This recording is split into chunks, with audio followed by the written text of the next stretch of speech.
White House secretly consults Russia on new plan to end the war. U.S. approves Patriot package sale to Ukraine. ATACMS missiles are hitting new sites in Russia. Russia are forcibly mobilizing Ukrainians on the occupied territories, while Russian bombs end up falling on the heads of Russian civilians. U.S. President Donald Trump has sent a top-level Pentagon delegation to Kyiv for negotiations on November 19th, part of what officials describe as the administration's latest attempt to revive talks on ending the war in Ukraine. The Wall Street Journal reports. Army Secretary Dan Driscoll, accompanied by two generals, was set to meet with President Volodymyr Zelensky and other Ukrainian officials, as well as military and industry representatives. Driscoll also plans to hold talks with Russian officials later. White House officials told WSJ that Driscoll was chosen because Moscow might be more receptive to military-led mediation, especially after previous diplomatic efforts failed. The White House has been secretly coordinating with Moscow on a new U.S. plan to end the full-scale Russian-Ukrainian war, Axios reports, citing Russian and American officials. The 28-point proposal, inspired by a previous 20-point Gaza ceasefire deal crafted by the Trump administration, covers 4 areas: peace in Ukraine, security guarantees, European security, and the future of U.S. relations with Russia and Ukraine. The plan is being drafted by Trump's special representative, Steve Witkoff, who discussed it in detail with Vladimir Putin's envoy, Kirill Dmitriev. Dmitriev told Axios he spent 3 days in meetings with Witkoff and Trump's team during a visit to Miami in late October, adding that Moscow is more optimistic this time because it feels its position is truly being heard. The U.S. Department of State has approved the sale to Ukraine of equipment and services to support the Patriot air defense system for an estimated $105 million. The State Department emphasizes that this sale will support U.S. foreign policy and security objectives by strengthening Ukraine's defense capabilities. To implement the contract, approximately 5 U.S. government representatives and 15 contractor personnel are expected to be deployed to the U.S. European Command for up to 1 month for training and working meetings. During his visit to Spain, the president of Ukraine held meetings with representatives of the country's defense industry. They presented the developments of their companies, including anti-drone systems. Ukraine is interested in purchasing not only American weapons, but also European ones. Therefore, the SAFE initiative to boost military production in the European Union was also discussed during the visit. Ukraine is starting work on a project to supply, among other things, long-range target detection radars. Equipment that could seriously strengthen us. Spain's production is absolutely unique, and we plan to put all of it to use in a real war. We're ready for joint production of high-precision weapons, and I'm grateful for the new defense aid package. It includes air defense missiles as well, something we're in severe shortage of. Together with our partners, we're providing protection for our people and our communities, and ultimately for the entire European way of life. Spain will provide Ukraine with an additional €615 million in military aid. Within this amount, €300 million are allocated for the implementation of the security agreement under which Spain has committed to provide €1 billion annually in military support to Ukraine.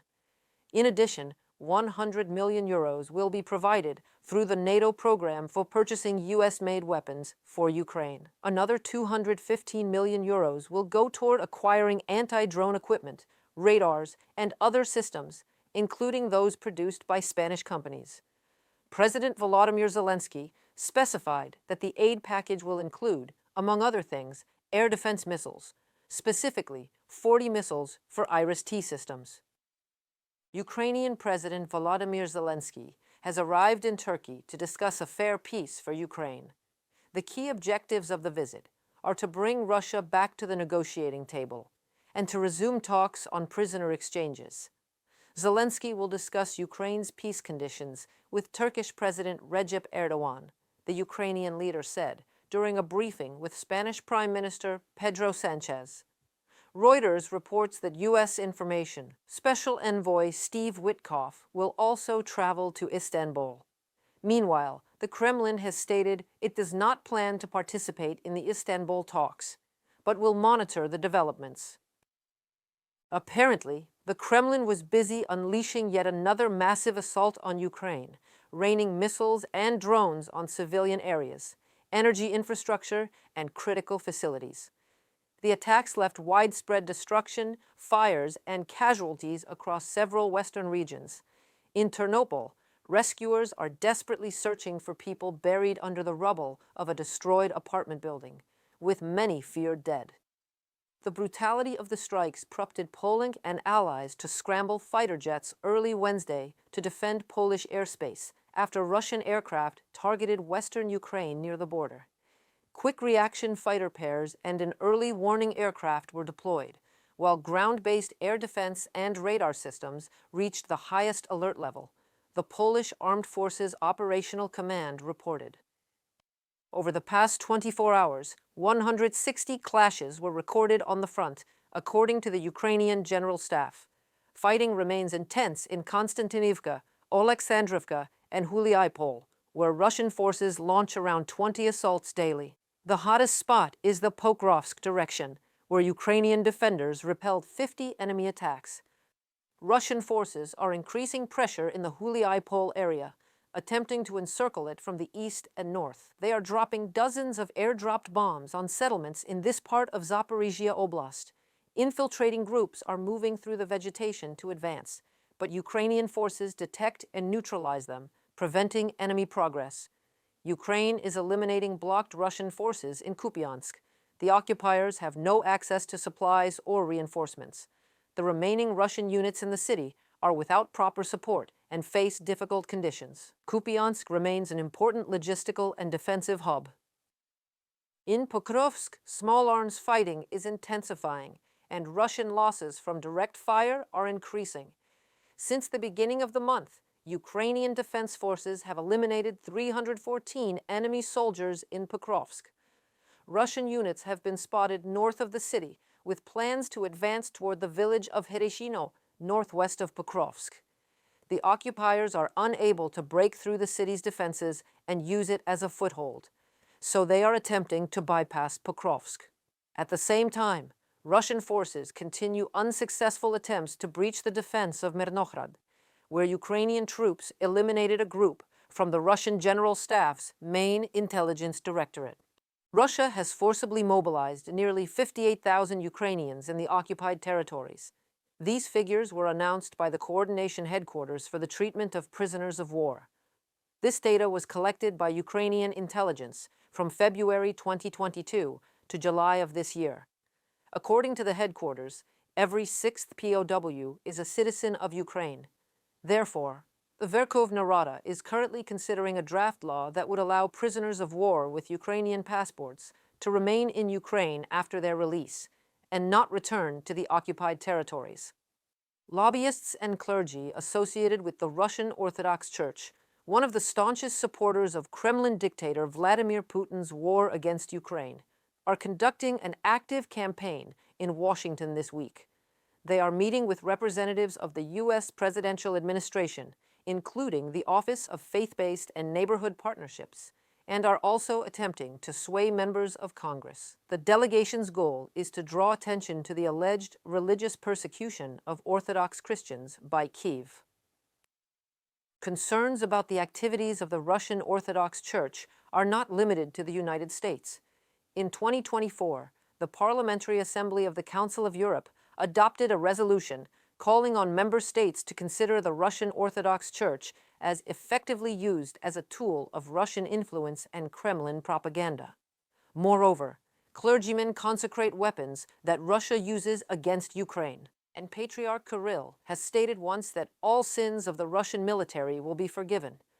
Over the past 11 days, Russian bombers have dropped a total of 8 bombs on the Belgorod region. Ukraine's main intelligence directorate released an intercepted phone call in which a Russian woman describes to her friend the fires raging across infrastructure facilities. caused by the Russian army bombing their own citizens. Due to technical flaws in Russian munitions, some bombs fail to follow their intended course and end up falling on the heads of Russian civilians living in the border areas. The Russian Ministry of Defense also failed to intercept 4 long-range U.S.-made ATACMS. The General Staff of the Ukrainian Armed Forces had previously confirmed that Ukrainian troops used ATACMS to hit a military target in Voronezh for the first time since the war began. Let me remind you, the White House officially authorized the use of ATACMS by Ukrainian forces against Russian territory in late November 2024. Evidence suggests that none of the 4 missiles were intercepted. Observers reported 4 smoke trails in the sky near the target, consistent with the deployment of ATACMS cluster warheads. Russian media later released photos of the missile debris, empty rocket bodies without warheads, and without the typical signs of air defense strikes. Experts note that this appearance is normal for ATACMS, as the cluster warhead disperses over the target while the empty rocket body falls to the ground. This incident indicates the missiles successfully reached their target and deployed their submunitions as intended. Thank you for watching. Stay tuned so you don't miss the key updates. Make sure to subscribe to the channel, and see you in the next episode.